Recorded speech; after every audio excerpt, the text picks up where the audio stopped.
I thought I met him by accident. The timing was too perfect, but I didn't question it. He knew what I liked, what I feared, even what I wanted to hear. I called it fate, until the night I heard him talking and realized none of it was real. I wasn't in a relationship. I was in a plan. Let me tell you the story. As we enter. The house belonged to Park Min-suk, and it sat on a stretch of land that many men quietly envied for years. 650 acres in the expanding edge of Busan, a rare pocket of untouched earth in the city that swallowed everything else. From the quarter lot, the view was spectacular. Rolling hills to one side, the glittering rise of the port city in the distance. It was easy to understand the sentimental value that he might have attached to it. But sentimental value had no market value. As far as Kang Tae-ho knew, Park Min-suk had no wife, no heirs, no visible family to fight for it. That made the land vulnerable, and in his eyes, his. It was Monday morning, ordinary, predictable, until Kang Tae-ho opened his emails. His stomach dropped. The morning sun had slipped through the blinds of Kang Industries, casting narrow bars of light across the glass walls of his office. Busan, the rising international metropolitan of South Korea, pulsed outside. Ambitious, competitive, merciless. Men built empires here, and Kang Tae-ho had planned his rise carefully, down to the meter. The house had been in his sights for years. It sat like a scar across his development grid, a narrow stretch cutting through projected commercial towers and residential blocks like an inconvenience. Old, stubborn, perfectly placed to ruin everything. Every project map circled it in red. Every future rendering erased it entirely. Once he had almost gotten it, so he thought. The man who had owned it, Park Min-suk, had been old, alone, and tired. Careful but aging. He had listened to some offers that they had made once. He had asked questions that had suggested hesitation, and then he died. At first, the developer thought it was luck, until he learned the truth. There was a daughter. Not Korean, not local, not even known. The deed had been protected, the will airtight, and the land that was supposed to make him millions, was now unreachable. The knowledge gnawed at him. Daeho's irritation hardened into something sharper. He hated waiting. He hated unpredictability.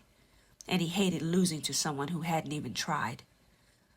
It wasn't just the money, it was the insult. The idea that a stranger, someone who hadn't even set foot on the land, could stand in his way. His irritation turned sharp, then anxious, then dangerous. He told his son Kang Sang-tae one evening over dinner. "She's arrived," he said casually, as if mentioning the weather. "I saw her moving into the house." His son looked up slowly. "누구요?" "Who?" "The daughter, the foreign one." He took a sip of his drink. "미국 국인이에요?" "Black American, I think." His son didn't respond at first. "I want you to introduce yourself," his father continued. "Be helpful. Make her comfortable. Casual, but precise. She's foreign, so she doesn't understand how things work here. She'll want help." That's when Sang-tae understood. This wasn't a neighborly request. This wasn't curiosity. His father wasn't asking him to bring flowers. He wanted results. The seriousness of it unsettled him. How quickly his father had shifted from patience to strategy, from lawyers to personal intervention. "Careful," his son said. "Well, we don't know her." "That's exactly why you're perfect," his father replied. "She'll trust you." Sang-tae felt something tighten in his chest. He had grown up inside deals like this. Quiet influence, gentle pressure. The kind that never left fingerprints. His father was cutthroat sometimes. He looked at him in awe, as he had climbed to success of building this multi-million-dollar company. But it was days like this, Deals like this, where the ideas of applying a little muscle sometimes cross certain moral boundaries. Still, something about this one felt different, too personal, too rushed. But he obeyed still. He drove past the house the next afternoon.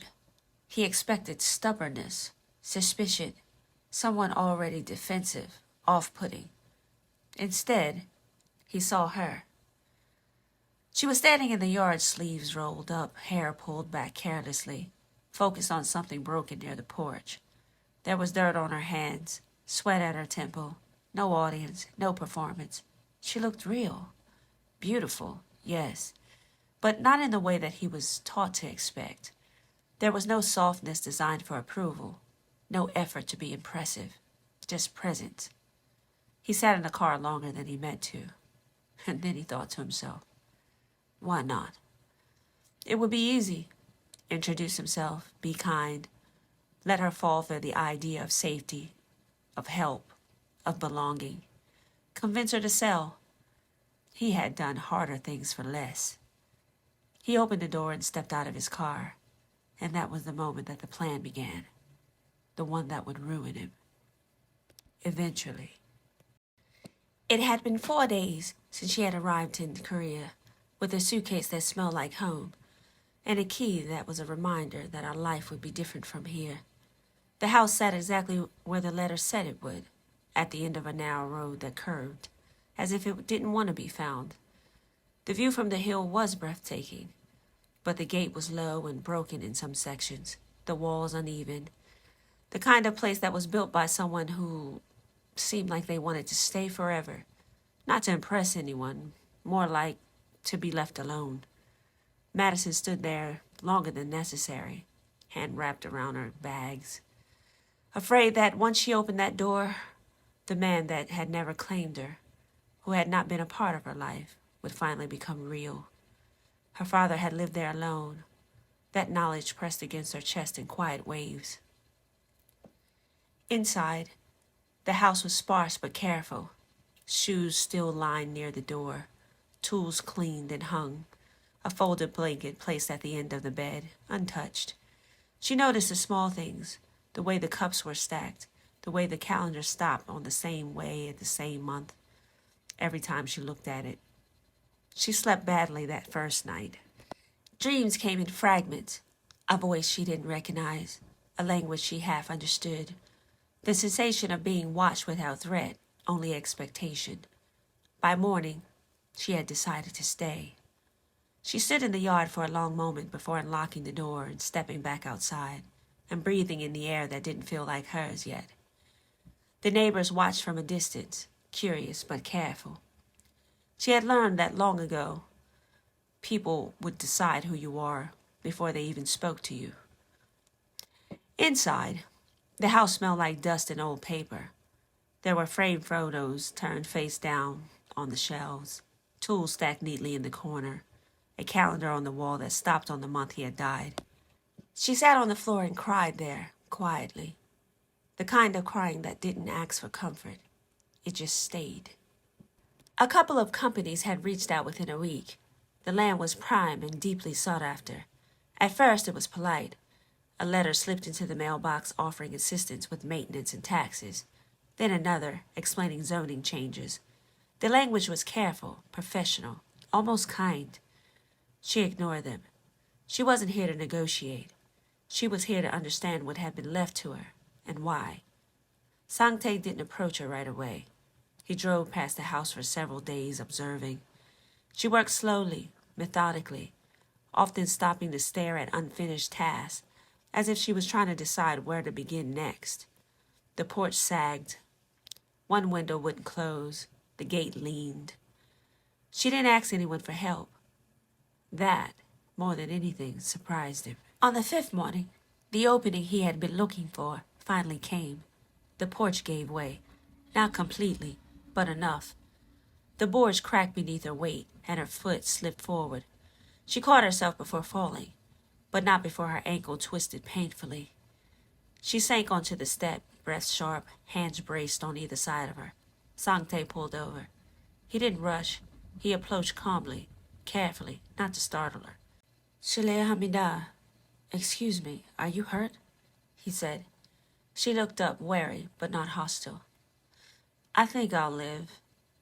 He nodded. Your ankle. It's sore.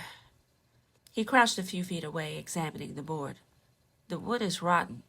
You shouldn't use the porch until it's fixed. I was trying to fix it, she said, frustration edging her voice. He met her eyes. It needs replacing, not patching. No, it's okay. I will finish it. Thank you for your help, though. It's nice to meet you. Thank you anyway. She waved and hurried off, limped back into the house, and closed the door. The next morning, early, she awoke to hearing the boards being stripped away. She looked out the window, and then she limped to the door to see the man from yesterday fixing her porch. She hurried outside to try to stop him and told him, I'm sorry, please don't. I don't have any money for repairs, so please stop. He looked up briefly, but steadily and firmly. I didn't ask you for money, he said. Just let me help. She looked down and then away. I won't charge you. I just want to fix it, he reassured her. She gave a reluctant bow, and then she finally thanked him. She went back into the house and watched him for a while before coming out and sitting on the porch. It took most of the day. She continued to watch from a chair sitting near the door, ankle elevated, occasionally handing him tools. He worked quietly, efficiently. No commentary, no expectation. Close to midday, she said. I'm Madison. He paused, then he smiled politely. Kang Sang Te. Thank you for this, she added. I didn't expect you to help so much. I saw you struggling, he said. That's all. By late afternoon, the porch was solid again. She stood carefully, testing her weight.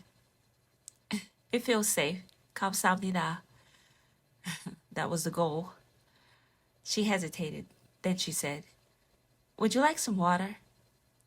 Inside, the house revealed the story. Boxes were half unpacked, repairs started and abandoned, notes taped to walls, a woman trying to do everything by herself.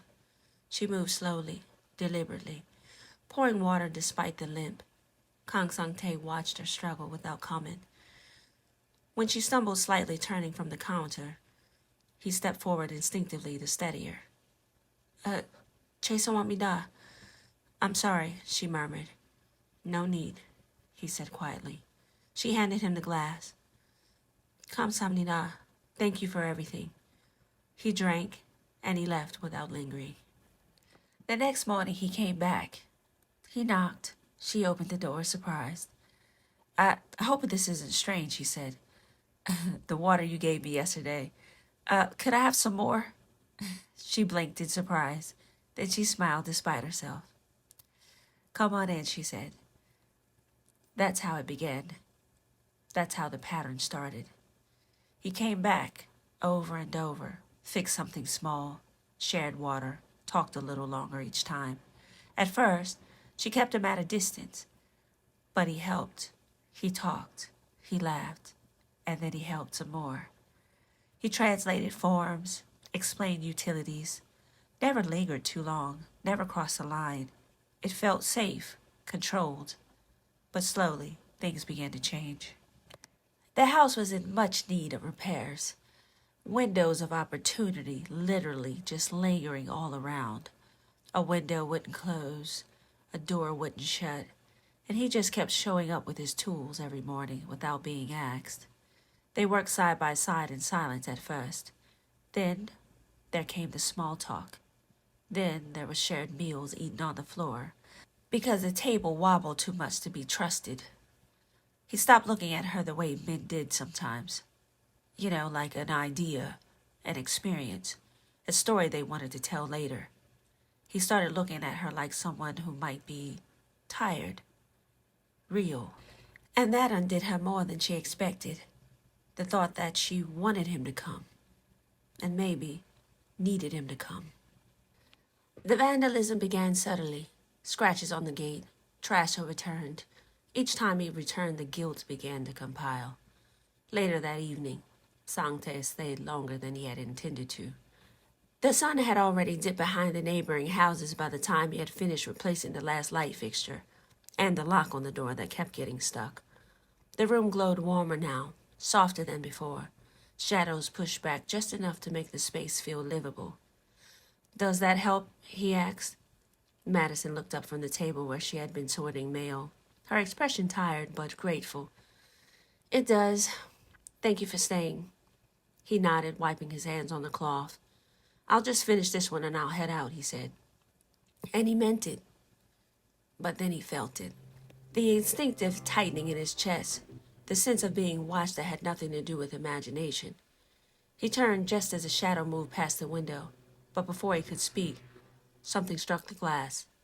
The sound was sharp, violent, a crash that shattered the quiet house in an instant, glass shattering across the floor, the cold night air rushing in behind it. Madison froze. Kang Sang-tae didn't think, he just moved. "Stay here," he said, already heading toward the door. She grabbed his arm just for a second. "Please, I'll be right back." Outside, he saw the man with the flashlight running off. And then, in an instant, the yard was empty. Too empty. He scanned the shadows, heart pounding, listening for footsteps that never came. Whoever it was had gone. When he returned inside, the house felt smaller. Madison was standing exactly where he had left her, her hands pressed to her mouth, her eyes wide and glassy. The terror on her face wasn't loud or dramatic. It was restrained, control, and somehow worse for it. Something in him cracked. Not fear, not anger, conscience. He crossed the room slowly. "You're safe," he said, though his voice lacked conviction. "They're gone." She nodded, but her body hadn't caught up yet. "This has happened before," she said quietly. "Not like this, but things, different things." He felt sick. This wasn't pressure anymore. This wasn't persuasion. It was harm. For the first time since his father spoke to him about the house, Sang-tae seriously considered walking away. He imagined it clearly, calling his father, telling him he was done, leaving the project entirely. The thought lingered longer than he expected. And then he blurted it. I'll stay," he said to himself. And then he said it to her. Madison looked at him. You don't have to." "I know," he replied. "Just for tonight." She looked at him. She wanted to push back, but the fear welled up in her chest before she could protest. She slowly headed for the stairs as her nerves began to relax, slightly comforted by his presence. He didn't even remember sitting down. The couch was beneath him suddenly. His body folded forward, elbows on his knees, hands clasped together. His thoughts moved in circles, plans forming and dissolving just as quickly. At some point, sleep claimed him in fragments. Then he heard it, crying, soft, broken, not the kind that wanted to be heard. He sat up, heart heavy, listening. He couldn't tell if she was dreaming or grieving, if the sound came from fear or something older. Either way, it crushed him. He didn't move, didn't announce himself, just stayed where he was, awake now, bearing witness. By the time the morning light crept through the room, he was still just sitting there. Madison emerged quietly, wrapped in a thin sweater, a tank top, and some shorts, her face composed again as if nothing happened. "Did you sleep?" she asked.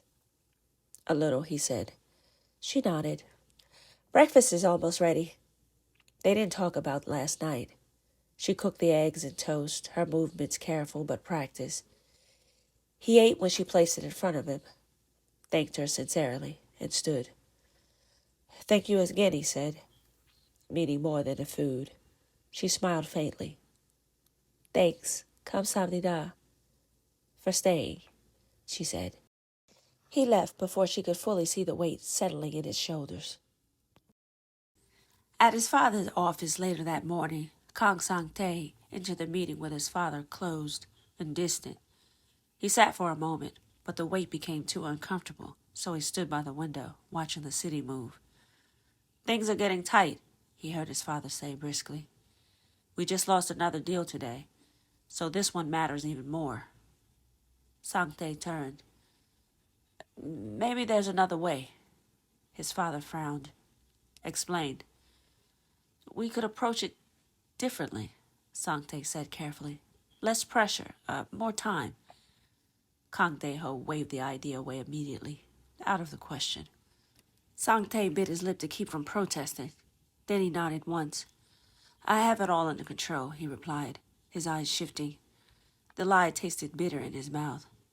Because for the first time, he really didn't have it under control. When he returned to Madison's place, he decided to work on the window and fix it. The longer he fumbled with it, the more angry he got. He threw his tools in his bag in frustration, snatched the items, full of quiet anger. Madison could tell he was truly affected. She could see he was furious in a way that startled her a bit. Not loud, focused, protective without being possessive. This isn't random, he said, crouching down to examine the damages. Different things he discovered around the house began to escalate the harassment in his mind to hostile. The events began antagonizing even him. It was happening so frequently. Men hanging around the house at night. And the last straw was when he bent down to investigate the damage to the outside shed one night. Something inside of him snapped. Someone wants you uncomfortable, he said. Everyone keeps telling me to leave, she said quietly. I think that's the point. He looked up at her then. Really looked. You shouldn't, he said. Something shifted between them after that. He began to stay late more often. He ate dinner with her, fixed things he really could have ignored. When she woke from nightmares, she found him asleep on the floor right next to her door one day, clothes still on, as if he hadn't trusted himself to rest properly. When she exited her room, she saw him there. Her heart warmed. The thoughts were innocent at first, but as he felt his own attraction grow, he found himself just wanting to be near her. Just shoulders brushing, fingers grazing when passing a cup, the warmth that lingered longer than it should have. The line became so blurry he couldn't tell if this was for the house or if he had lost the reins on what he was doing altogether. He left that evening, but his thoughts stayed with her this time. Even at home, it took everything in him to try to resist the urge to want to see her. He laid in his bed. The rain started. It was just after dusk. It wasn't a gentle rain, heavy, impatient rain that stuck to the roof in waves and pulled the power in and out twice before settling into a steady roar. He looked out for a moment. His thoughts lingered to her. Maybe she's afraid. The house is in an almost remote part of town. Excuses, really. Maybe he should check on her, make sure the lights were working on the porch. That was an excuse he needed. That was an excuse he was going to use. He would go and check and see if it needed fixing. He rose out of his bed at 10 p.m. at night and headed across town to Madison's. Kang Tae didn't come because he needed to fix anything. He came because the quiet of his apartment had begun to feel unbearable. He told himself he was just checking on the porch lights, only making sure if she was safe after the last incident, only being responsible. But when Madison opened the door, barefoot, wrapped in a soft sweater, hair pulled loosely back, he knew the truth. He was lonely. She didn't question it when she saw him. She let him in, not out of habit, out of choice. They watched a movie, an old one, Korean, subtitles imperfect. He sat beside her on the couch, translating quietly when the words moved too fast for her to follow. His voice was low, even, patient. She didn't feel pressured by his presence. She felt held, not touched, held. Their shoulders brushed when he shifted. Fingers grazed when she handed him a cup of tea. Each contact lingered a moment longer than necessary. Somehow, without her even realizing how, she was wrapped in his embrace. The line had blurred so gradually that he couldn't even tell anymore if this was still part of the plan or if he had lost his reins entirely. When the movie ended, Madison stretched slightly and stood. I'm going to sleep, she said softly. He nodded, expecting nothing. But as she climbed the stairs, he stayed. Not because he was playing a game, but because he wanted closeness and he couldn't bring himself to ask her for it. Not her. Not like this. But time passed. An hour passed. Then another. He got up and moved quietly. He needed to close the distance. He carried his blanket that he had used before, placing it outside her bedroom door like a ritual he hadn't been meaning to repeat. And he lay down, listened to the rain, and then he heard it, her crying. Not soft this time, not distant, raw, cracking. He opened the door. She was dreaming, thrashing lightly, trapped in something he couldn't see. He approached slowly, sat beside her bed, placed his hand gently on her shoulder. Madison woke in terror, breath sharp, eyes wide in the dark. Before she could speak, he leaned closer. It's okay, he whispered. She broke. Not loudly, not dramatically, just collapsing forward, burying her face against his chest as tears spilled out without permission. His heart shattered at the weight of her trust. He wrapped his arms around her, holding her firmly, anchoring her shaking body to his stillness. He didn't speak. He didn't need to. Her sobs softened, slowed, became breath. He shifted carefully, lying beside her now, drawing her close. She rested her head on his chest, listening to the steady rhythm beneath him, counting, anchoring. Rain thundered outside. The sky grumbled low and endless. She looked up. Their eyes met. And in his gaze, she saw something unmistakable. Not strategy, not performance, but care, understanding, sympathy that had grown roots. She didn't know who moved first, only that his lips found hers, gently, like a question asked without words. And the answer was given, a slow, soft joining, a wave of complete symmetry, not urgency, not conquest, just two people drifting to something that they couldn't name. The rain carried on, and the lie, for the first time, was nowhere in the room. Peace was peace for the few days, until it wasn't. Then it was the letters. They came next. Handwritten, slipped under the door. Be careful. He isn't who you think. She laughed the first time, threw it away. The second time, someone slipped a card into her coat pocket while she was at the market. No name, just a number. When she called it later, the voice answered without a greeting. You're being managed, it said. Please listen before it's too late. Her hand shook when the line went dead. She didn't tell him. Instead, she just began to watch. She had noticed that he had begun to hide his phone more, took phone calls outside, turned away when the messages came in. And a while ago, she had reached for his phone without even thinking, and he flinched. She remembered that episode. I'm sorry, he said. He took the phone quickly. It's work. She nodded. Marriage had crossed her mind. The thought of it hurt, but it was survivable. But the story that she had been building in her mind would never even compare to what the truth actually was. It was an ordinary day, an ordinary food order. But then she found it, by accident. His phone was still connected to the car when he stepped away to grab the coffee and the food. The screen lit up with messages, timelines, reports, her name used like a project heading. She didn't cry, she didn't scream. She just read it. She felt hollow inside, as if something inside her had simply just stepped aside. She had smiled when he returned. She composed herself quickly. She let him touch her hand, let him believe that she hadn't seen it. She just allowed the feelings to just build. But her body betrayed her days later. The stress had built. She couldn't take it anymore. She ended up collapsing on the dining room floor, the floor hard and piercing against her back and cheek. When she awoke, she was in the hospital. The doctor's voice was gentle.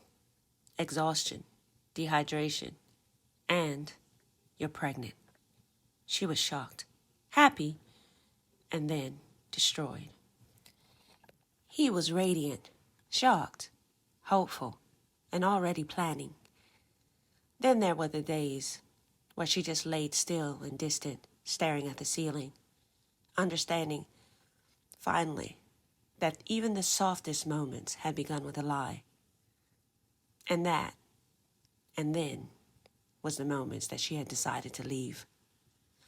Madison didn't confront him, not that night, not the next morning, not even when he brought her tea and touched her shoulder like nothing had changed. She carried the knowledge quietly, the way she had learned to carry other things in her life without breaking, without asking permission. She watched him, the way he smiled too easily now, the way his hand lingered as if trying to reassure himself, the way he talked about the future with a confidence that suddenly felt rehearsed to her. At night, she lay awake beside him, listening to his breathing. She wondered to herself how something could feel so real and still be built on intention. Lies. Was he still just planning? Was he still just trying to betray her? And if he had stopped, was it just because of the baby? She wondered to herself. She continued to answer his messages and listen to him when he spoke. She laughed when he joked. She let him believe that she was still choosing him. And in the space, when he wasn't watching, she made arrangements. The rival developer had never stopped leaving breadcrumbs, legal notices, quiet warnings, a business card reappearing where it shouldn't have been. This time, she called. She didn't negotiate from fear. She negotiated from clarity. Within a week, the paperwork was done. The house was no longer Kang Tae-o's future. It was someone else's problem now. She packed early in the morning. Not everything, just what mattered. When Kang Sang-tae woke, the house was quiet. Too quiet. He found the note on the table. Not long, not cruel, just precise. I needed to know if I was chosen or scheduled. Now I do. His chest tightened. The silence pressed in. Then his phone rang. The phone only rang once. Kang Sang-tae was still sitting on the couch staring at the space where Madison had been hours earlier. The chair she liked, the cup she always forgot to rinse. He answered without even looking at the screen.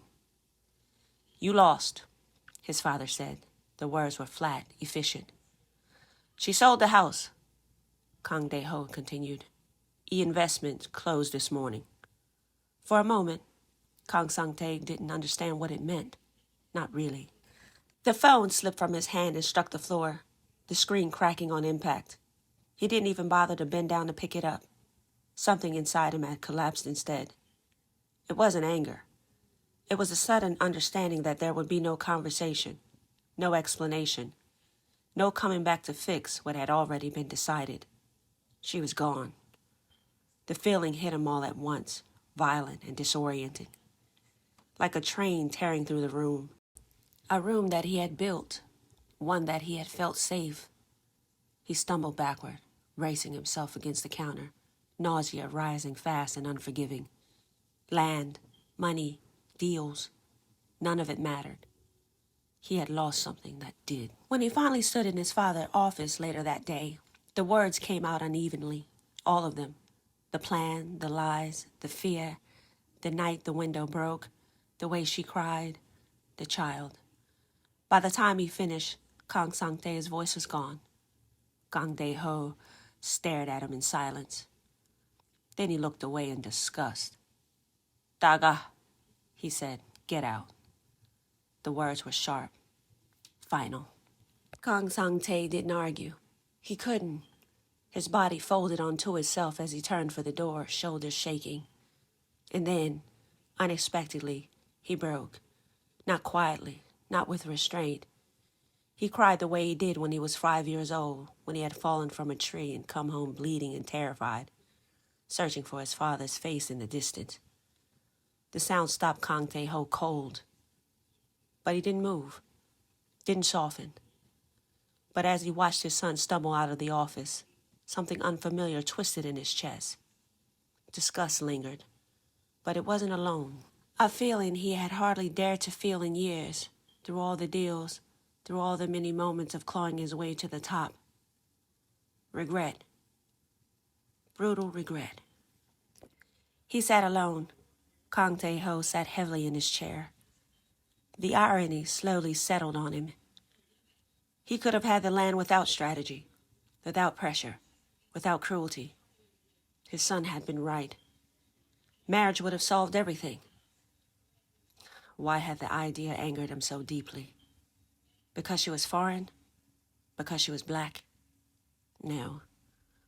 There was no noble reason waiting beneath it. Only pride, only control, only the inability to see past his own certainty. For the first time in years, Kang Tae-ho understood something about himself. He was a bad father and a worse businessman. He reached for the phone, hesitated. Then he dialed. "Lee Min-ho?" he said as the line connected. "This is Kang Tae-ho." A pause. "Yes?" he continued. "I wanted to discuss the property." Another pause, longer this time. "I'm prepared to do whatever it takes," he said.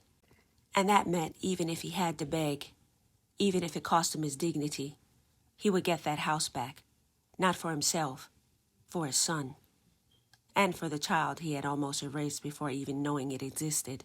And because just in that moment, he had realized what he had been doing all those deals for in the first place. His son. Meanwhile, as the days passed, Kang Sang-tae became reserved, recluse, and left the city, not dramatically, not announced. He resigned quietly from his father's company and moved into a smaller apartment where no one knew his name. He hid, like a coward, really. He couldn't even face himself. The days passed without shape. He worked when he needed a little money. He slept when exhaustion forced him to. He stopped pretending that there was a future that could be planned. He did not date. He didn't even drink. He learned how long grief could sit in a body without changing form. Sometimes he dreamed of her standing in the doorway of the house, watching and asking himself inside that moment, as if deciding whether he was allowed to exist in her life. He always woke before she was able to answer him. He didn't look for her, not because he didn't want to, but because he had known he had forfeited the right to. What would he even say? He was almost happy that it happened the way it did. Had she actually confronted him, he think he would have crumbled right before our very eyes. So he sat with it, uncomfortably, with no intentions on changing it. Madison moved to another small city outside the outer skirts of Ulsan without ceremony. She chose a small place despite the money she had gained from the sale. She chose a town that didn't ask questions and didn't care to know her name.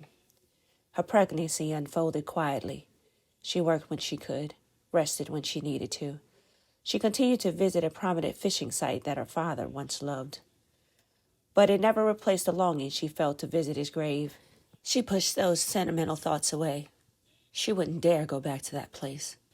When her son had arrived healthy and loud and unafraid, she held him against her chest and cried one night, not from pain, but from the overwhelming certainty that his life, at least, was real and questionable. She named him without consultation. She built a routine that didn't depend on anyone else. And still, sometimes when the nights were long, her thoughts drifted to Kang Sang-tae. She wondered had he ever stopped loving her really, or if love had only arrived too late to actually really matter. Kang Tae-ho worked tirelessly. He did not regain the house quickly. It cost him more than money. It cost him his pride. Negotiations with E-Investments were ruthless. Every concession felt like him swallowing glass. But he endured it, because for the first time in his life, the outcome mattered more than the winning. When the deed finally returned to his possession, he stared at it for a long time. The house had never been a prize. The truth had settled too late. But it settled. He transferred the property into a trust, placed no conditions on it, and attached no expectations. Then he handed the papers to his son without explanation. A bonded moment, a strengthening moment. It was a moment needed by both of them to begin the healing process. He never thought he would ever get the strength to try and see her again. But when his father came to him with the papers, it felt like a sign. If there was any possible way that there was something out there that could even soften his father, then that meant it was a sliver of hope, and it was a possibility that he could convince her that he loved her and wanted her in his life because of it. It was a beautiful day, the kind that feels almost unfair in its brightness. Kang Sang-tae arrived early, nervousness following him. He carried a small bag. Inside it a bottle, something simple, something honest. Madison had told him that she had wished that she could sit with her father and share a drink, just once. Talk without the weight of everything they never said. He had remembered that. He had come early to the cemetery before, more than once, always keeping his distance, hoping to get a glimpse of her and of his child. He always left unrewarded and saddened, feeling the weight of what felt like punishment to him. He sat beneath the tree not far from the grave, the sun warming his shoulders, the air filled with the low hum of the summer insects. As time had passed, he didn't expect to see her, just him following through with what had become his weekly ritual. And then he looked up. He saw her. She walked slowly, her son nestled at her side, his small hand in hers. Her posture relaxed in a way that he had never seen before when she had lived at the house. She looked whole. Kang Sang-tae didn't move at first. He watched as she knelt, as she spoke quietly, as she laughed once at something only she and the dead could hear. When she finished, when she turned to leave, that's when he stood, and that's when she saw it. She waited as he approached. There was no fear in her face, no shock. Just recognition. He did approach slowly, respectful of the space that she had built without him. "I didn't come to interrupt," he said. She studied him for a long moment. "You came," she said. "Yes." Her son stirred slightly. Kang Sang-tae looked at him, felt something steady settle in his chest. Then he continued. "I brought the house back," he said. "It's yours. It always was." She didn't take the papers right away. "Why?" she asked. "Because I tried to take something from you without permission," he replied. "And because I didn't want my son to inherit a lie." The words landed between them, quiet, heavy, honest. She exhaled. Then she said, "You don't get to return back into my life the way you were before," she said. "I know," he said. Another pause. Moments of silences that felt deafening. Then she shifted the child slightly and said, "We can walk. It's not a stay. It's not a promise. Let's just walk." And he did. They ended up walking, and then eventually sharing a drink in silence. He mustered a cautious smile of hope. The drinks poured carefully, offered first to the grave, and then a tip to the possibility of hope. Hope of a second chance and a life that could be restored together. Did you like this story? Don't forget to hit that like and subscribe so you don't miss out what happens in my next stories. See you there.